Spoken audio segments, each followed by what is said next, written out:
this leather pants. I got it from H&M about 2 years ago. It's a kind of old one, you can tell.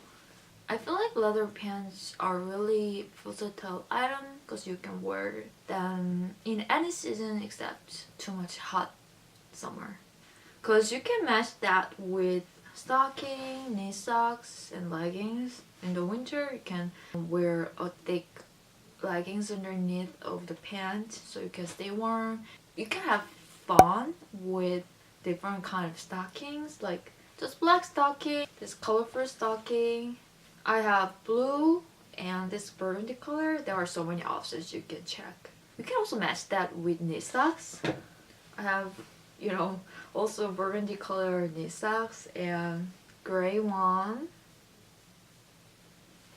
Just plain black knee socks is also really okay.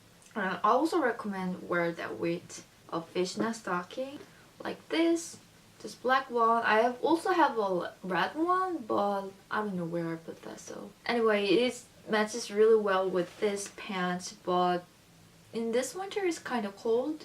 I really want to wear it like that in spring season, so I'm so excited. I prepared 5 outfits for you guys. Hope you guys enjoy it, and let's get started.